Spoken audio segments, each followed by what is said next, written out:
สบายดีท่านผู้ชมที่เคารพยินดีต้อนรับทุกท่านเข้าสู่การรายงานข่าวท้องถิ่นประจำวันจากห้องข่าวสถานีโทรภาพแขวงจำปาสักและภาคนี้ก็มีข่าวที่จะมานำเสนอให้แก่บรรดาท่านได้รับชมกันโดยเฉพาะก็แม่นข่าวแผนกเกษตรกรรมและสิ่งแวดล้อมแขวงจำปาสักจัดกองประชุมใหญ่ผู้แทนสมาชิกพรรคสุดที่1กประชุมใหญ่ครั้งที่1ของคณะพรรคหากฐานแผนกกสิกรรมและสิ่งแวดล้อมได้เปิดขึ้นอย่างเป็นทางการในตอนเสาร์ของวันที่26สิงหาคม2026อยู่ที่ห้องประชุมศูนย์โพลงามโดยการเข้าร่วมเป็นประธานของสหายอรุณไส้ศูนย์นราชกรรมการศูนย์กลางพรรคเลขาคณะบริหารงานพรรคแขวงจำปาสักประธานสภาประชาชนแขวงจำปาสักสหายสมศรีมณีนินคณะประจำพรรคแขวงหัวหน้าคณะจัดตั้งแขวงสหายคำนิลวงศ์กรรมการพรรคแขวงเลขาคณะพรรคหากฐานหัวหน้าแผนกกสิกรรมและสิ่งแวดล้อมแขวงมีสหายคณะพรรคการนำแผนกการคณะกรรมการปรับปรุงการจัดตั้งขันแขวงพร้อมด้วยสมาชิกพรรค200กว่าสหายเข้าร่วม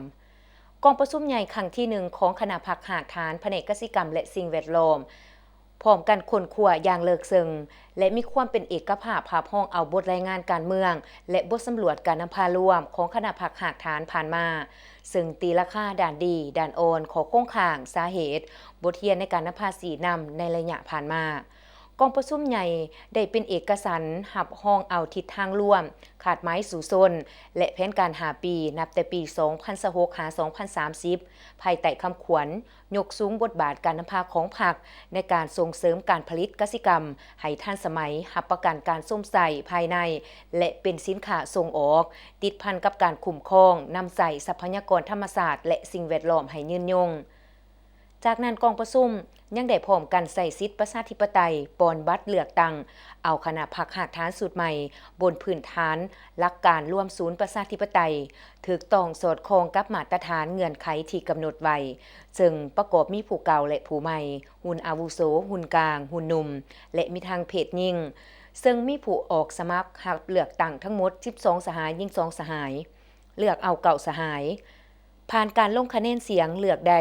คณะพรรคหากฐานสุดใหม่ประกอบมีคือ 1. สหายคำนิลวงศ์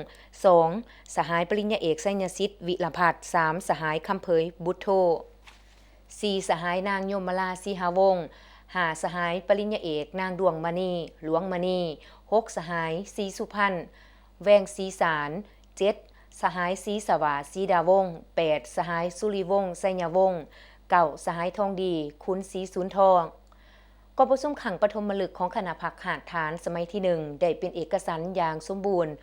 เลือกคณะประจำเลขาห้องเลขาประธานกวดกาและห้องประธานกวดกาคณะพรรคหากฐานดังนี้ 1. สหายคำนิลวงศ์เป็นคณะประจำทั้งเป็นเลขาคณะพรรคหากฐาน 2. สหายปริญญาเอกไสยสิทธิ์วิรพัฒน์เป็นคณะประจำทั้งเป็นห้องเลขาคณะพรรคหากฐาน 3. สหายคำเผยบุตโธเป็นคณะประจำทั้งเป็นประธานกวดกาคณะพรรคในตอนถ่ายกองประชุมใหญ่ได้รับฟังการโอลมจากสหายอรุณไส้ศูนย์นราชกรรมการศูนย์กลางพรรคเลขาคณะบริหารงานพรรคแขวงซึ่งสหายได้แสดงความหย่องย่อสมเชยต่อคณะพรรคหากฐานสุดเก่าในการนำพาสีนำสมาชิกพรรคพนักงานราชการทั่วแผนกกสิกรรมและสิ่งแวดล้อมเป็นเจ้าการในการปฏิบัติหน้าที่การเมืองของตนญาติได้ผลสำเร็จหลายด่านพร้อมกันนั้นสหายก็ได้สีนำคณะพรรคสุดใหม่ให้สืบต่อปรับปรุงแก้ไขจุดอ่อนของโครงข่างและนำเอาทิศนำที่เป็นเอกภาพในกองประชุมใหญ่ครั้งที่1ของคณะพรรคหากฐานแผนกกสิกรรมและสิ่งแวดล้อมไปพันขยายและจะตั้งปฏิบัติให้มีประสิทธิผล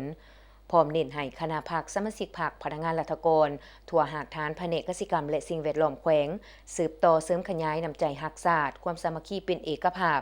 และความรับผิดชอบสูงต่อหน้าที่การเมืองของตนเฮ็ดให้มติกองประชุมใหญ่ครั้งนี้ได้รับการพันขยายและจะตั้งปฏิบัติเข้าสู่ชีวิตตัวจริงเพื่อสร้างการหันเปลี่ยนอย่างแข็งแรงลึกซึ้งและหอบด้านรับประกันให้คณะพรรคหากฐานมีความปลอดภัยเข้มแข็งหนักแน่นและญาติได้ผลสำเร็จใหม่ใหญ่หลวงกว่าเก่า